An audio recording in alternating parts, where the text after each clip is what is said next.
Our first Dynasty in college football 25 was with the Marshall Thundering Herd, a team with medium expectations in the Sun Belt Conference, but boy did we exceed them.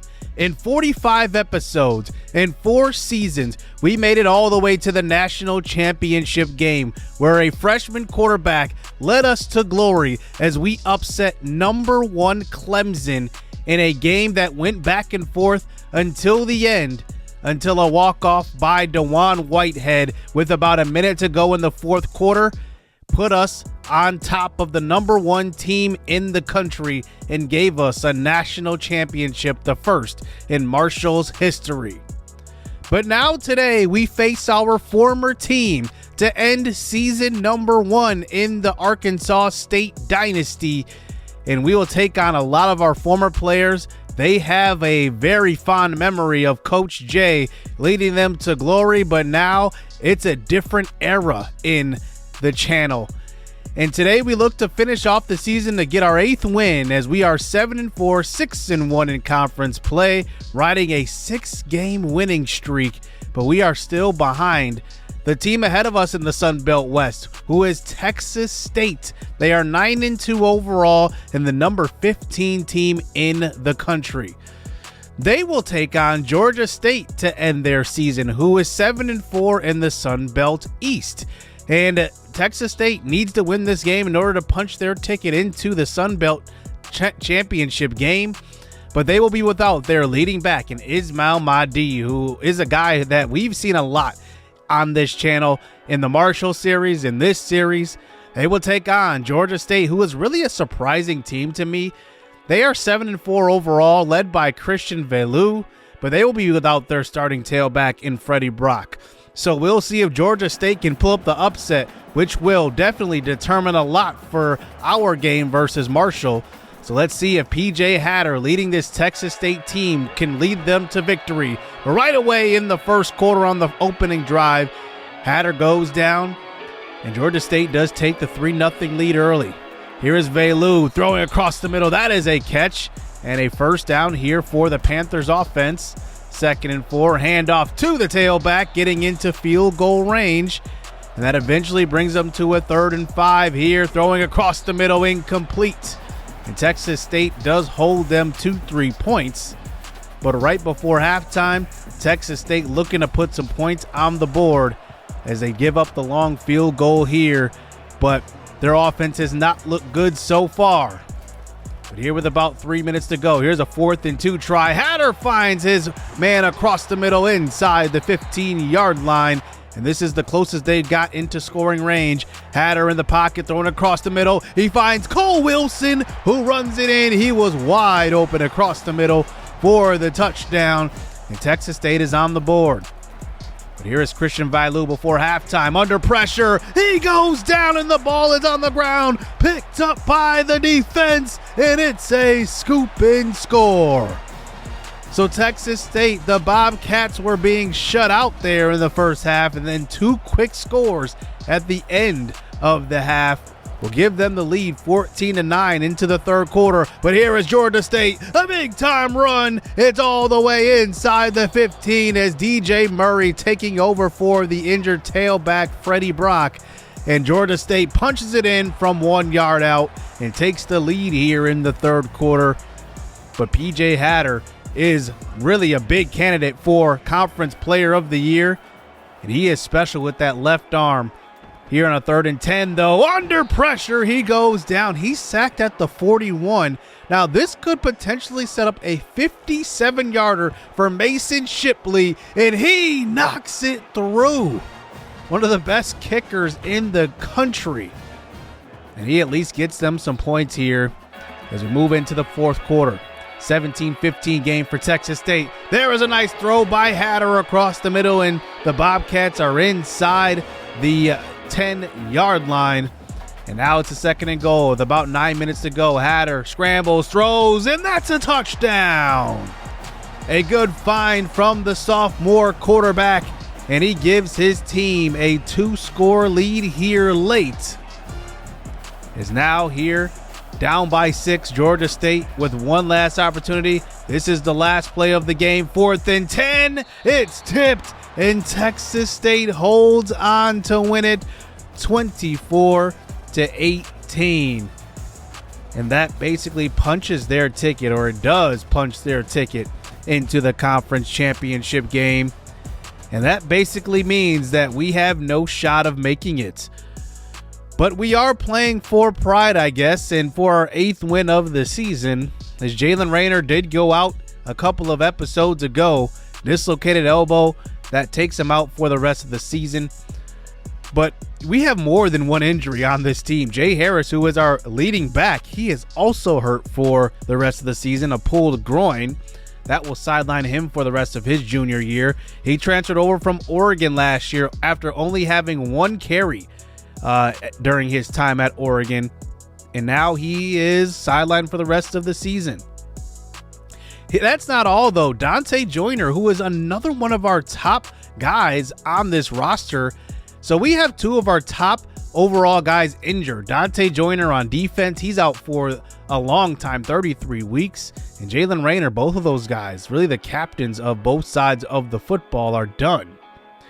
But we will face a lot of familiar faces, including Braylon Braxton, who was in a quarterback battle in our Marshall series with Cole Pennington, but we ended up going with Cole Pennington and just never ended up playing Braxton as a true starter in our series. But Braxton is hurt today, so they will be playing the true freshman Angelo Mundy, who is going to be their future at quarterback. So we get a preview of what Marshall could look like in the future today as he takes over for another injured player. A lot of guys are banged up throughout this season at this point as we get into the final week of the year. But we do see a lot of familiar faces. Braylon Brown, Chuck Montgomery, who had one of the best seasons we've had from a receiver position in this game overall. Brian Robinson was a guy I never played at receiver. He's actually a pretty big contributor for this Marshall team. But defensively, a lot of the familiar faces. Jaden Yates, Jabari Ismail. We have Michael Green, who's named a Mike Green now with the update. Monroe Beard, just a lot of these guys that we're used to seeing. And I'm excited to see our former players and see how they kind of work out of our control. So we'll see if Arkansas State can finish out this season versus a lot of these guys Coach Jay is familiar with, including Mike Green, who had a 15-sack season during his final year with Marshall on our channel. So here we go. Arkansas State on the road for the 3rd straight game to end season number 1. And as we look for our 8th win of the year, and then we head into the bowl game. But here comes Angelo Mundy, the true freshman, 5'11", but he can run with the football. He's got 89 speed. That's going to be a great asset here for this Marshall offense. The first play of the game is a handoff to A.J. Turner, tackled in the backfield by Trey Claybrooks, the true freshman defensive end. 3rd and 12 now. Here's a screen pass out to Turner. He breaks the tackle and eventually gets brought down, and he does pick up enough for the first down. And he got a little help from Ian Jeffries, the defensive tackle. Here is Toby Payne here on the bubble screen. He picks up another first down here for their freshman quarterback. Back to the ground game. No, it's a play action fake. Angelo Mundy throws, and that one's intercepted. It's A.J. Beal, the sophomore cornerback, getting more playing time due to the injury to Dante Joyner. And Beal is just sitting in coverage. I'm not sure what Mundy saw on this one. I mean, Chuck Montgomery was not open whatsoever. A.J. Beal, that's as easy as an interception as he's going to get. So here's Josh Flowers now taking over for Jalen Raynor to end the season, and he finds the true freshman tight end Mustafa Mayo for a gain of 21 across the 50-yard line. Flowers now play action fake, throwing to the right side, and he's got the true freshman Mike Williams. Williams is second in the conference in catches and yards up to this point. As here is Anthony Capps with the carry, and he picks up just enough, I guess, shy of the first down. 3rd and inches. Here is Flowers, and he takes it on a quarterback power. Flowers can run the football very well, 99 carrying as well. He throws out to the left side, and Mustafa Mayo again. An injury on the defense. And that brings it to a 3rd and goal. Here is Flowers in the pocket. The play breaks down a little bit, and he tries to take off, and he gets sacked by our former sack leader in Mike Green, and we have to settle for 3 points. So here's Angelo Mundy this time in the pocket, play action. He's under pressure. Drew Collins gets there. And that's something we haven't had at all this year. Pressure off of that right edge. And Collins takes over for Centauran Perkins, who transferred over from Ole Miss. And he was benched, but here is Toby Payne picking up the first down on that catch. So here is Mundy, another throw across the middle. It's Payne again. And a couple of nice throws to the tight end, and that time Payne was wide open. Back to the ground game this time. The read option doesn't work to Mundy, and he should have probably gave that away to A.J. Turner. It's a loss of 1. 3rd and 11 now. Mundy, nobody to throw it to. He just takes off and does slide down right in front of Stone Blanton, the transfer from Mississippi State. So we get the ball back after a punt here as we start the second quarter. Hand off this time. Anthony Capps has a lot of room on this one, and he picks up a gain of about 12 yards, maybe 11, and it's a first down. Running the running back in motion this time. Flowers throws short. He's got Mayo again.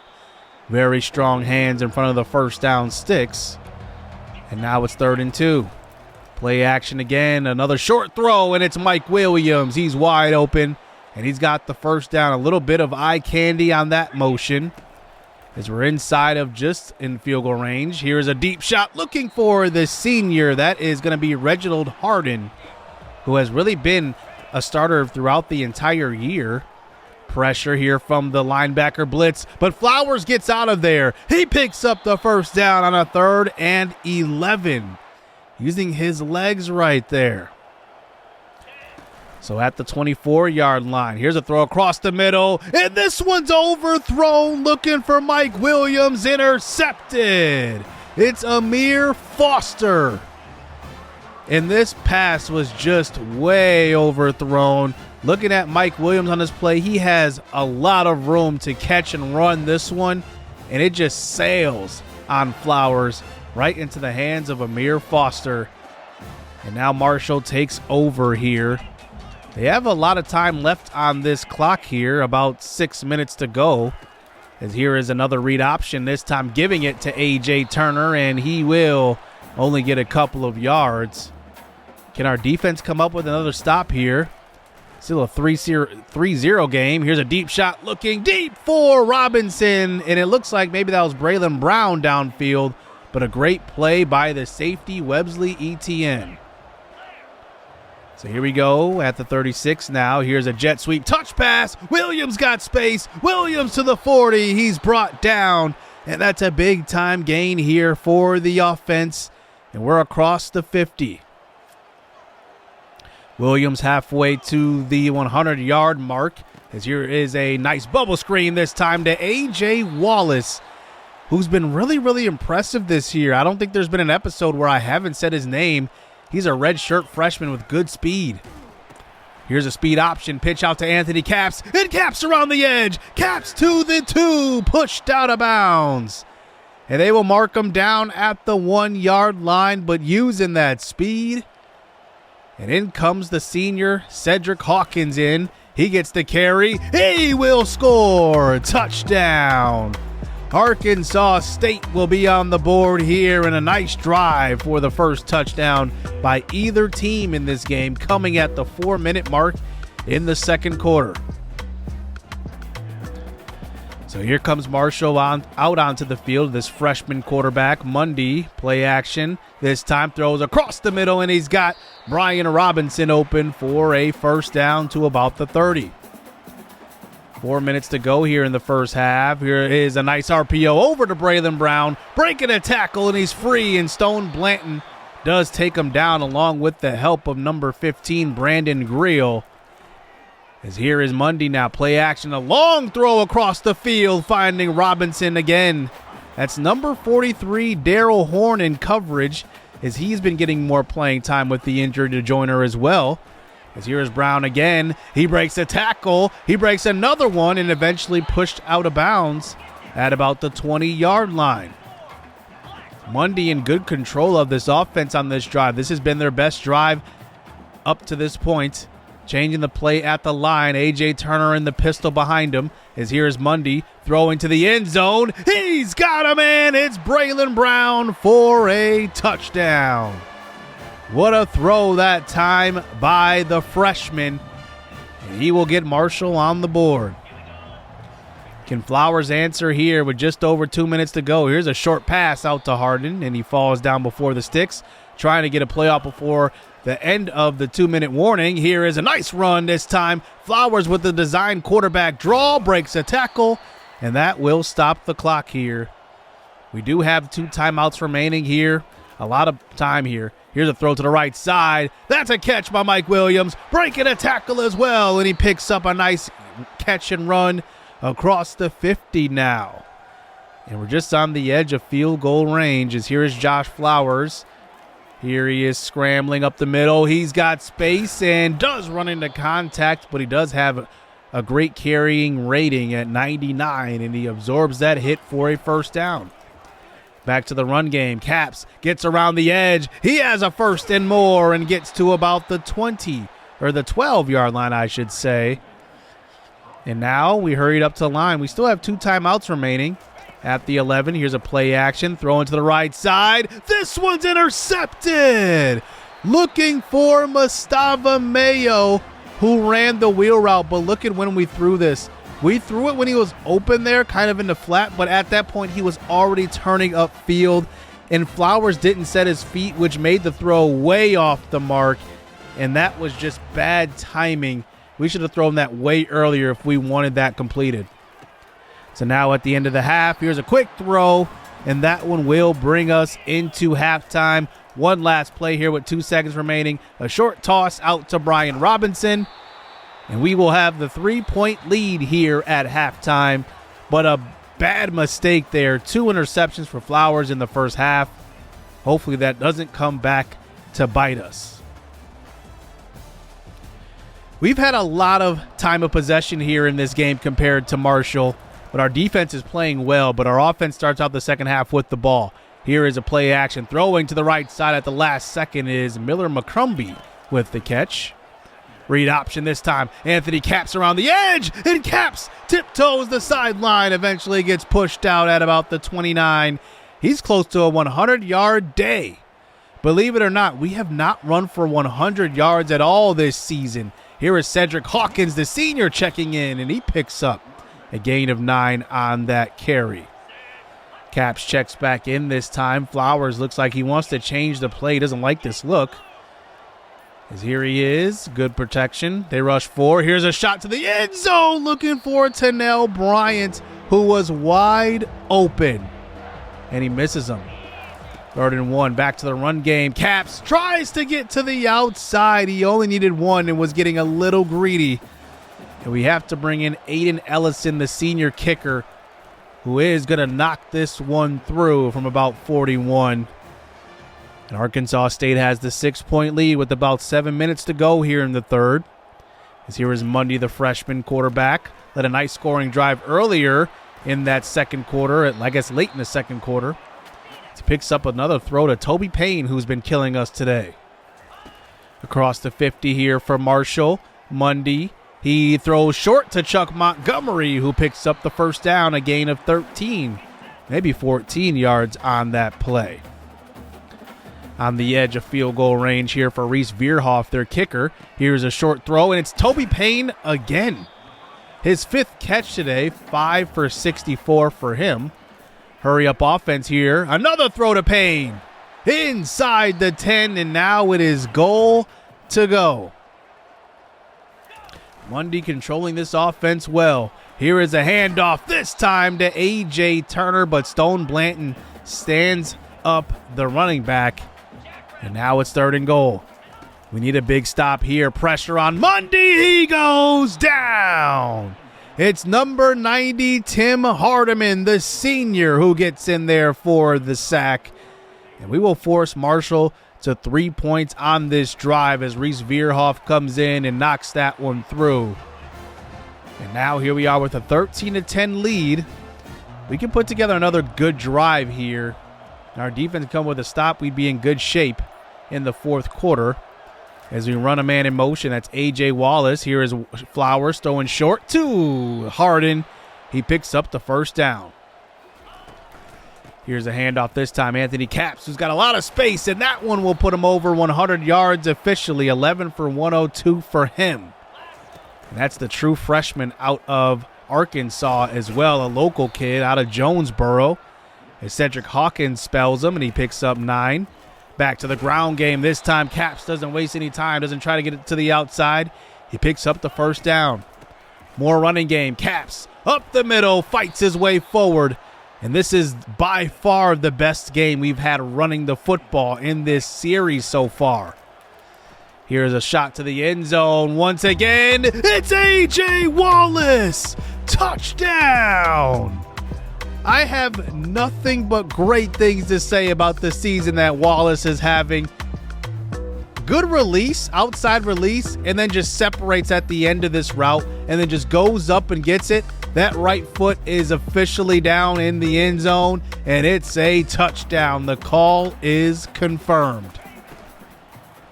10-point lead here to end the third quarter. Here is A.J. Turner with a nice run to the right side, as Marshall's going to need a lot of that here in the fourth quarter. As Mundy right back to Turner. A big time hole up the middle, wide open for Turner, and he picks up a gain of 10. And another first down here for the Herd. Play action fake from Mundy, a deep drop. Here's a throw to left side into traffic, and that one was tipped by Greer, but he had a man wide open across the middle of the field, and he just missed him. Mundy now in the pocket, a throw to the sideline, and that one is ruled incomplete, but they do go and overturn that to Brian Robinson. 3rd and 3, another short pass, this time to Turner, and he can't hold on. Kyle Taylor with the breakup as they bring in Reese Veerhoff from the left hash, and this one is good. And Marshall is back down by 7 off of the leg of Veerhoff, and now we got to be smart.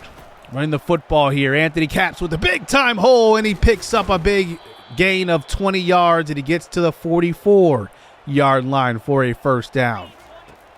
Press coverage here from the defense, and here is a wide-open man downfield. It's Mustafa Mayo.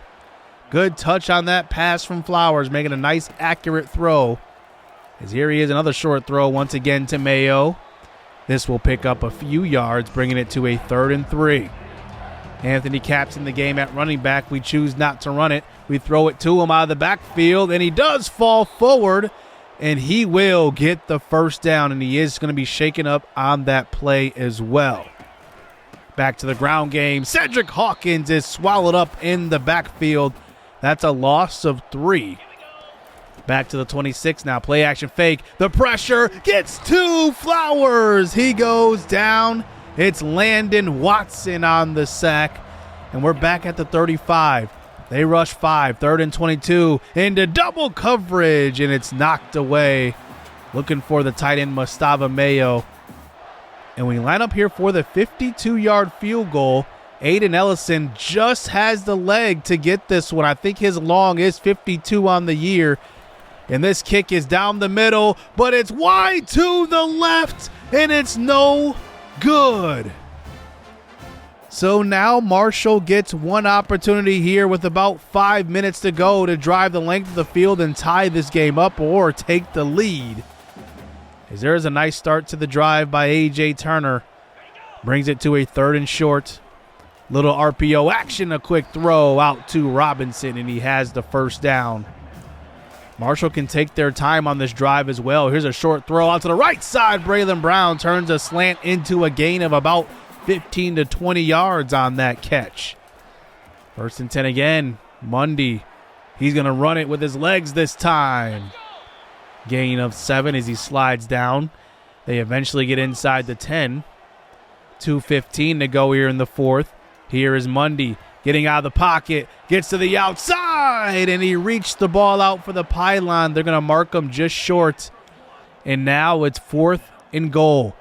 Maybe one of the biggest plays of the game. Trip to the right side. They run it to the left. It's a speed option and a wide open A.J. Turner for the touchdown. And nobody was home for the pitch man. And he walks it in. It's 20-20. 2 minutes. All 3 timeouts remaining here for the Red Wolves. Here's Flowers getting out of the pocket, and he tries to flip it to Caps.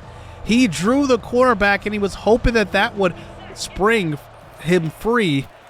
But now it's 3rd and 5. He rolls out again, and he didn't need to, and it's incomplete. We have to punt it away to this offense as Mundy put together a nice drive on the last drive, and now he has a chance to drive again. Another short throw. It's Chuck Montgomery for a gain of 9. They have 2 timeouts remaining, I believe. 1:30 to go. As here is Mundy in the pocket. He scrambles. He picks up the first and gets down. And now this clock will continue to run, but it looks like Marshall is in no hurry, as they shouldn't be.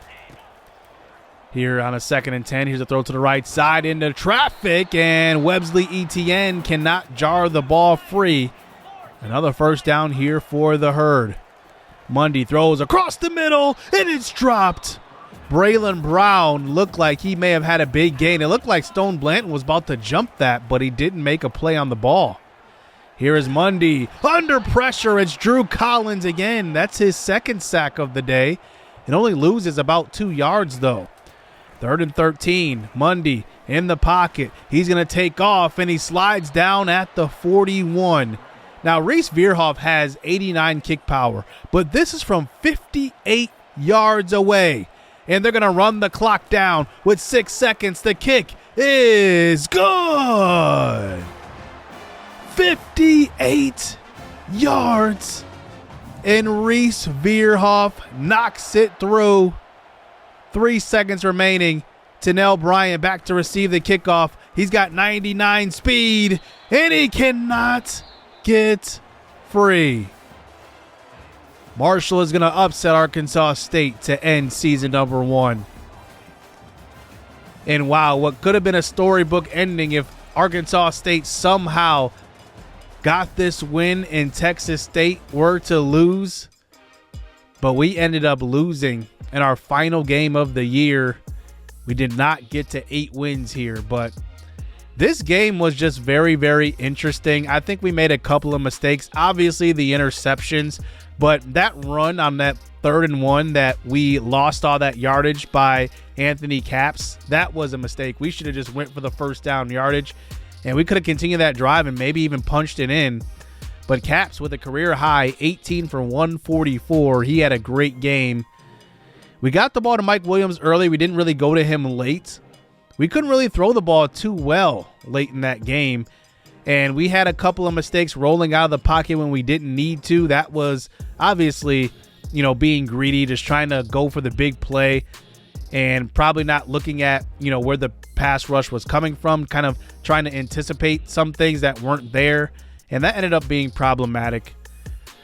But in the end, it really wouldn't have mattered either way. Win or lose, we still wouldn't have made the conference championship. But our championship contender grade goes down to a C because we didn't make the championship game. And you can just see here, we finished with the 2nd best conference record, tied with 3 other teams with 6-2. But James Madison wins the Sun Belt East with a 10-2 record overall and a 6-2 conference record. Marshall finishes at 6-6. I believe that game does make them bowl eligible. I don't know if they played an FCS opponent, so it might not have made them bowl eligible, to be honest with you. And then in the Sun Belt West, Texas State, they actually go up 1 ranking to number 14 in the country. So this Sun Belt championship game will mean a lot for them. Louisiana also finished 10-2, but we ended up beating them head-to-head, so we actually finished above them in the division here. And overall, our conference had a pretty good year. Texas State, Georgia State, obviously the 3 in our conference or our division with us, Texas State, and also drawing a blank here, Louisiana. They all had good years, and I think like all teams played pretty well this year. even though we did lose 2 games in conference play, I don't think either of them were bad losses. We obviously lost to Marshall, who was our former team. We are very familiar with them, and we kind of blew that one, but we did lose to Texas State. So if we would have beat Texas State, we would have been in the conference championship more than likely. That game probably would have went a lot differently. I would have been a lot more conservative. I wouldn't have, tried to go for the big plays. I would have went for the win. I don't know why sometimes that happens. I think sometimes you just get greedy as a player. But Mike Williams does finish second in the conference in receptions and yards, so a big milestone for him. Believe it or not, 0 receivers went for over 1,000 yards in the Sun Belt, which is pretty crazy. I don't know if that's ever happened before, but 11 touchdowns and 10 touchdowns were the most in the conference as well as far as receiving touchdowns. Total tackles, actually Stone Blanton led the conference in total tackles, but solo tackles, he wasn't even close. Drew Collins was up there in tackles for loss, which I was very surprised at. Trey Claybrooks had 8.5 sacks and only 9 tackles for loss. I thought he would have more than that, but he had a good year. And for a freshman that came in with no expectations, I'm very, very happy with his season. Hopefully he develops a lot more in the offseason, because right now he's in the mid-60s. I want to see that overall go way higher, because he was one of our best defenders this year. Looking at how we ranked team-wise, we were in the middle of the pack in passing yards at about 2,800, and obviously the injury to Raynor definitely hurt that number. We were 4th in rushing yards, which is pretty surprising. I didn't expect us to be that high. We were 5th in points per game with 29 points per game. And as you can see, a lot of teams in the Sun Belt put up a lot of points this season. We were 7th in passing touchdowns, 2nd in rushing touchdowns with 19. I wasn't surprised by that. We did score a lot of rushing touchdowns on the year. And then we were 1st in first downs. And I contribute a lot of that to Mike Williams. He had a lot of first down conversions. You can't really see that on an individual basis, but I know he was a majority of those first downs through the air at least. Now, defensively, we were actually one of the best run defenses, but we gave up a lot of passing yards. We did not get a lot of sacks on the year. We only had 18 sacks, which is one of the lowest, actually. I had 23 sacks, actually, which is one of the lowest in the conference. We were bottom 5 in the conference. We were kind of in the middle of the pack with interceptions. We had 10. The leader had 16. So I'm definitely looking to improve, kind of our defensive efficiency going into next season. That's going to be one of my big things in recruiting. I want to get guys that can stop the pass, because our linebackers are not the greatest in coverage. And maybe just it takes a little bit of development of our young guys to really improve there. But I'm definitely going to be looking to get some more pass rush, especially in the interior. And maybe that will help out the back end of our defense. Here are the conference championships. Georgia plays Texas. That's a playoff implication game. Penn State, Ohio State playing the Big Ten championship. ACC is Clemson and Cal. And obviously in the Sun Belt, Texas State and James Madison, they will play. Texas State needs a couple of things to break right in order to get into the college football playoff, but it starts with beating James Madison. But we'll see what happens. I don't know what our bowl projection is going to be yet, but we'll see next episode as we reveal that. But we recap a big season here in season 1. We go 7-5, and hopefully we go 8-5 with a big bowl victory next episode. So hit subscribe, hit that like button. I hope you guys enjoyed it. I definitely did. This was a bittersweet episode playing our former Dynasty team, and we'll see where we go from here. Hit subscribe, hit that like button. Stay tuned. Let's get it. Let's go.